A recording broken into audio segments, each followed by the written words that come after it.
Hi everyone, my name is Leanne and today I'm going to be telling you all about the books that I read in March. So in March it was the Irish Readathon, which is a readathon that I hosted alongside my very good friends Elaine and Aoife, and I will leave their channels linked down below in the description.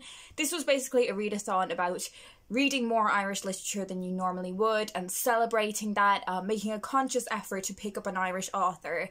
Me being an overachiever, I read exclusively books by Irish authors, so all of the books that I'm going to be talking about today are by Irish writers, but I've still got a real mix in types of books and genres. We did have a few challenges for the readathon, but I'm just going to tell you about the books in the order that I read them in, and then as I go along I'll tell you which challenges they fulfilled. I read 10 books, so that's a nice round number, and the first one I read was The Great Hunger by Patrick Kavanagh. So this is a very small selection of Patrick Kavanagh's poems. One of the longest ones in here is The Great Hunger, but there are a few more in there as well. And I really enjoyed this poetry collection. There is a lot to do with the Irish experience in this little book.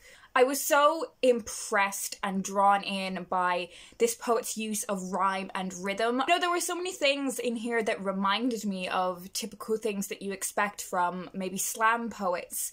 And it really made me think about how we think of slam poets as like this new emerging thing, but it's just as part of the poetry legacy as anything else. Any other form of verse or form of poetry, there are elements that you can see from poets of days gone by. There were so many moments when I was reading this where I was just like, that just sounds so sick. Like the way he's used rhythm there is just so masterful, and it shocked me that I'd not read anything from this poet before, so I'm definitely going to now go and seek out some more of his work, because for me, and this is something I've spoken about before, the sign for a really good poetry collection for me is when I have this massive urge to write after reading it, and I definitely had that reaction with this one. The next book I finished was Rocking the System by Siobhan Parkinson.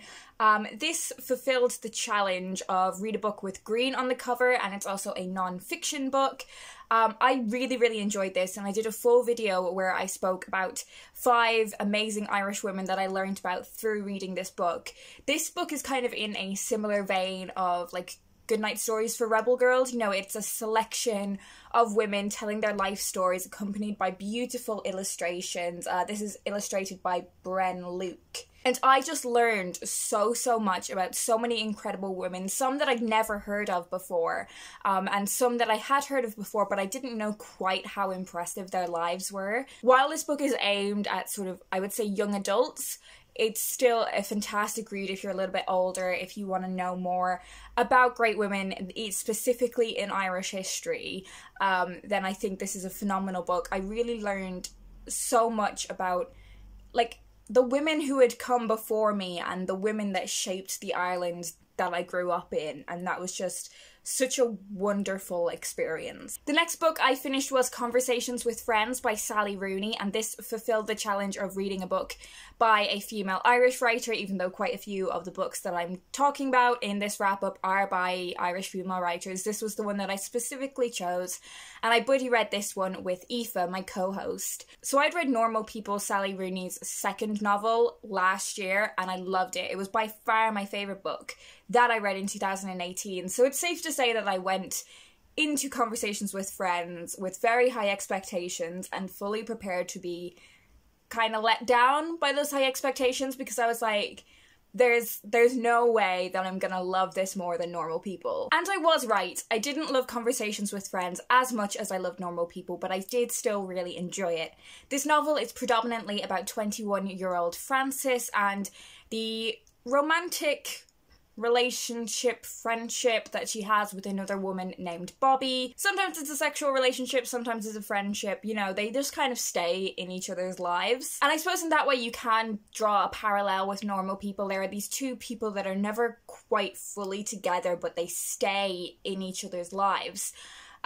Frances also begins having an affair with a man, and I really appreciated the queer representation in this book, and I thought it was done really well. For me, this was very much a novel of two halves. The first half of the novel is very much like pretentious, snobby people shagging. But I remember very vividly where the turning point for me was with this book. It was in chapter 18, and something happens to Frances in that chapter, and it became a lot more about her internally and her reflecting on what had happened to her, not necessarily changing her life based on anything that she'd learned, but she does stop and think.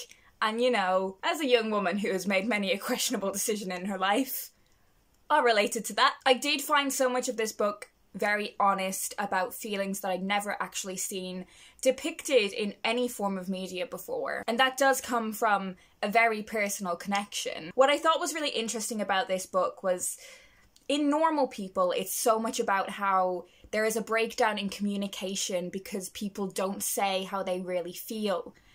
But in conversations with friends, it's so much more about how there's a breakdown in communication because people are over-reading, they're over-analysing things that other people have said. And I think that's just testament to how Sally Rooney really understands the intricacies of how we communicate or how we fail to communicate.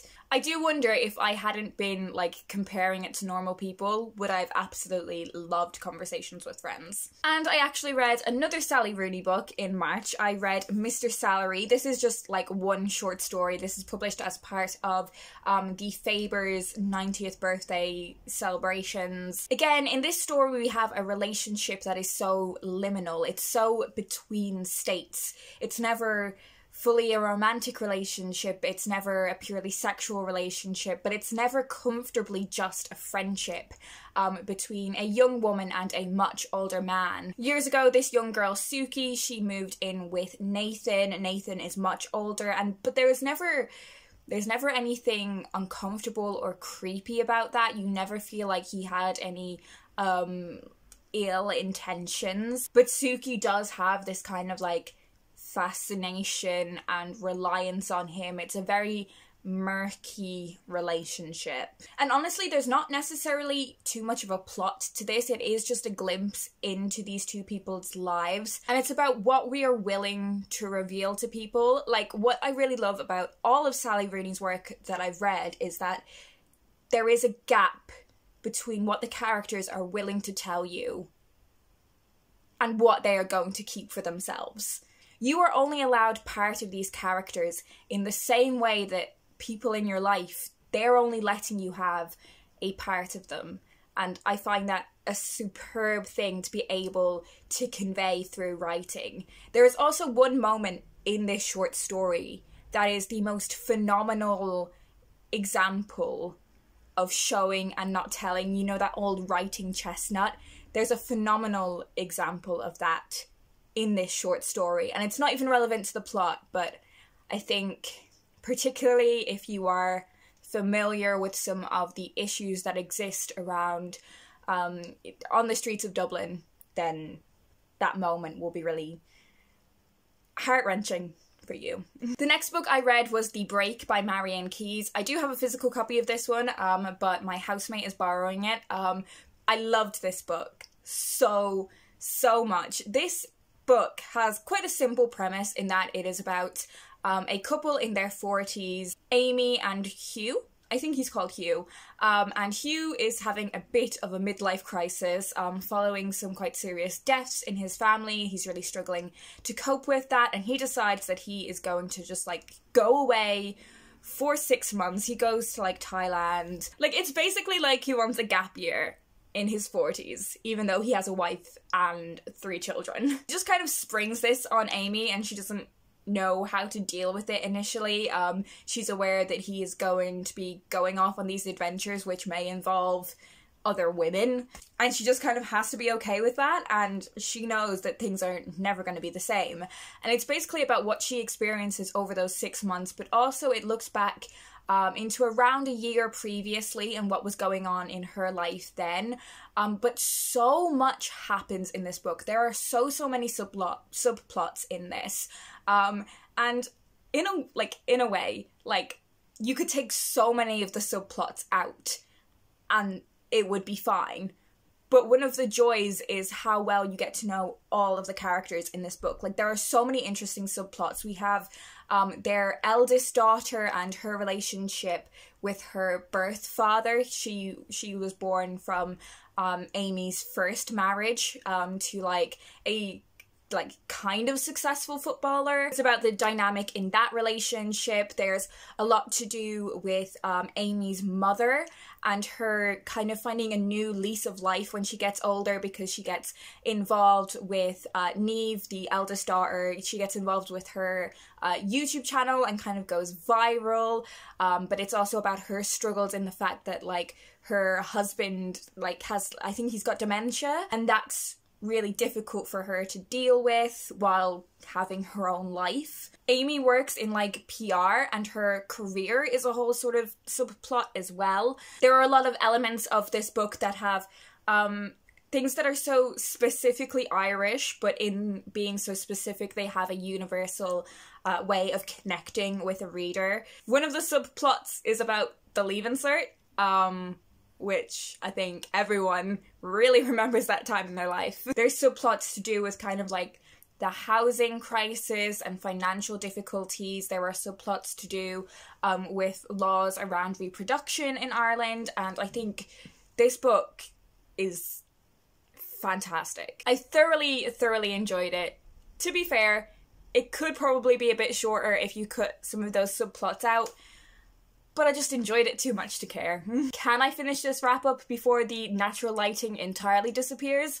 Let's find out. The next book I finished was a really short one, and that was The Testament of Mary by Colm Tóibín.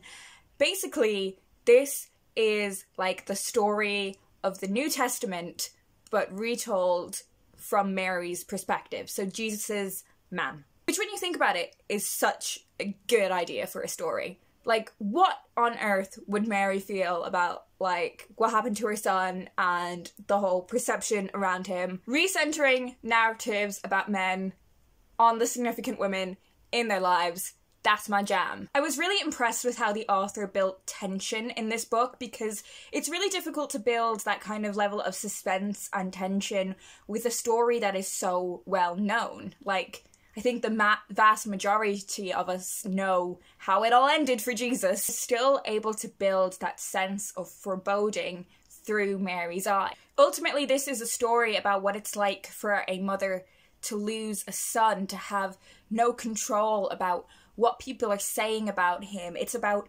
rumour and speculation. And I think ultimately it's about loneliness, a very profound loneliness. I don't think it's necessarily a book that's gonna stay with me, but I definitely enjoyed the very brief reading experience. It's only like 103 pages, so I read this in like one sitting. I'm glad that I read it, but I don't think it's gonna be one that I think about that often. The next book I finished was A Girl is a Half-Formed Thing by Emer McBride.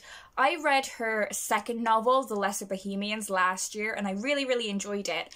And I'm wondering if I had kind of a similar experience that I had with the Sally Rooney books, where I loved that book so much that I had quite skewed expectations going into this one. So I didn't enjoy this one as much as I enjoyed The Lesser Bohemians, but I still think it's a really fantastic book. It has the kind of stream of consciousness style that I really love. Like, I feel like there are two kinds of stream of consciousness style, and someone that knows more about writing than I do will probably be able to tell me what exactly the distinction is, but I feel like there's the kind of stream of consciousness which is just like really long sentences going off in a tangent for like 5 pages and then getting back to what you're originally talking about.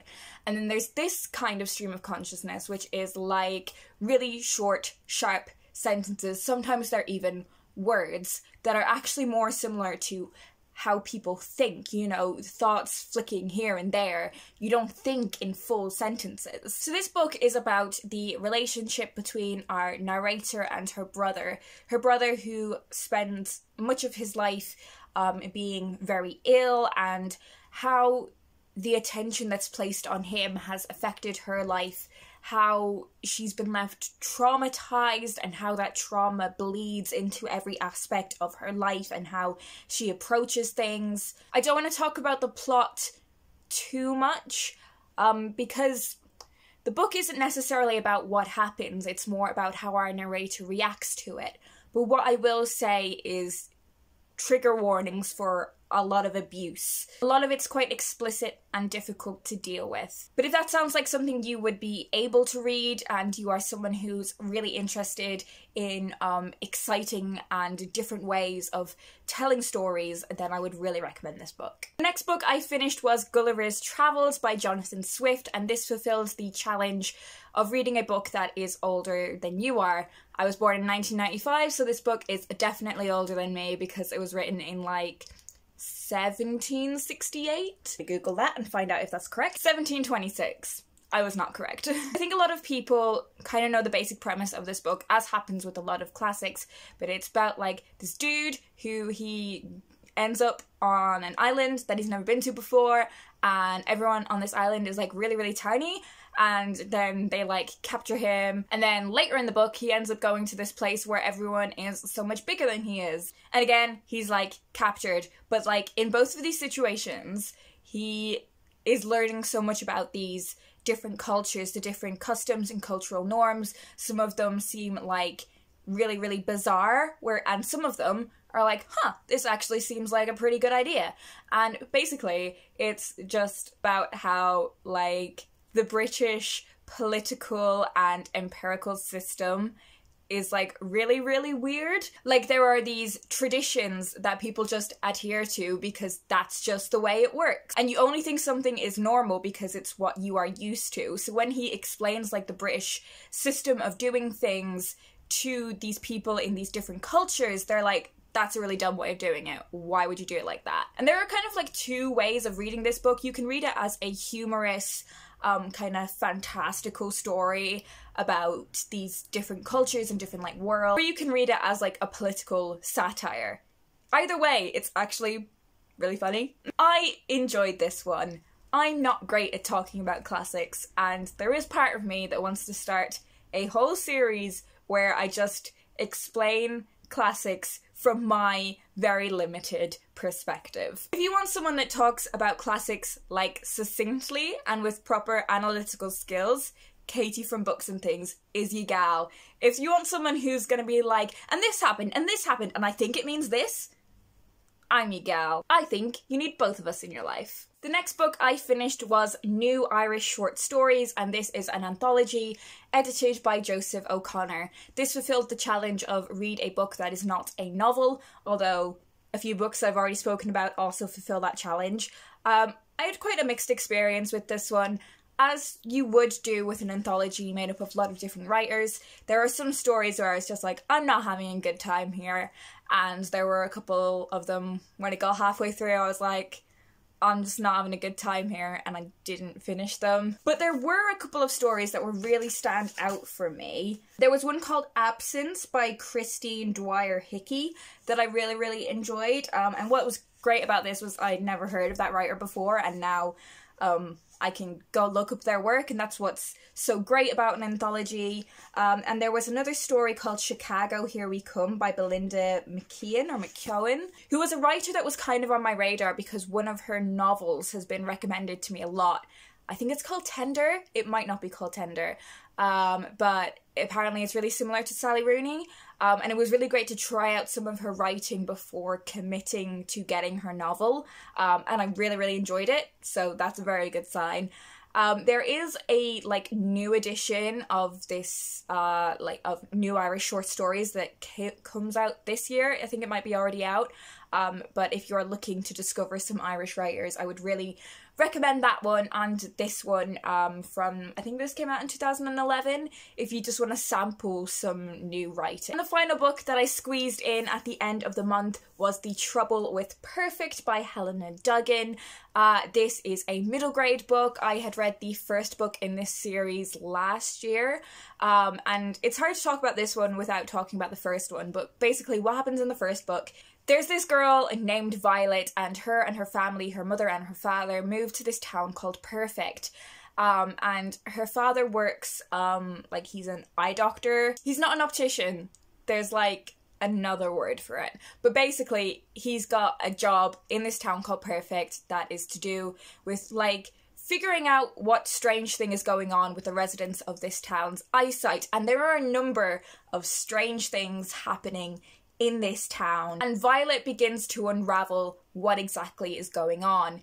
And while she is solving this fantastical mystery, she meets Boy, who is this guy here. This book delves into his history a lot more. I don't want to spoil the first novel by telling you too much about him. I really enjoyed the first novel. It was so much fun. It was so strange. It gave me like Roald Dahl, Alice's Adventures, Coraline kind of vibes with a little bit of Tim Burton. I still enjoyed this book, but there were a couple of things in it that really rubbed me up the wrong way. There is quite a distinction made in this book between nature versus nurture. I don't think the author had any ill intentions, but there were moments talking about how people belong with their birth parents that really rubbed me up the wrong way. There's also one moment at the end of chapter 32 which really didn't sit right with me, and I'll just read it out to you. "I probably would have found you a lot quicker though." Boy half smiled. "I was starved by the time you got there." "Well, you needed to lose some weight," Violet joked tentatively.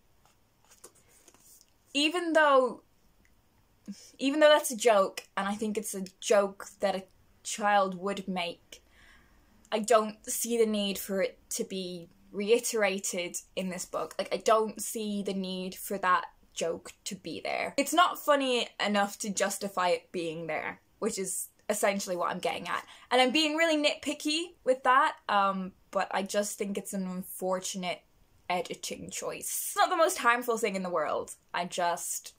It's so casual, and I think it being that casual is the issue. In saying all of that, this book is still a lot of fun. The mystery is still so enjoyable, and it's really great to find out more about the history of the characters and delve more in to the strange goings on in this town called Perfect. Not sure how many more books there are gonna be in this series, but I know there's definitely gonna be another one because it says like the end for now at the end of the book, and I would still really like to pick up the next book in the series. So these are it, plus the ones that I don't have physical copies of right now.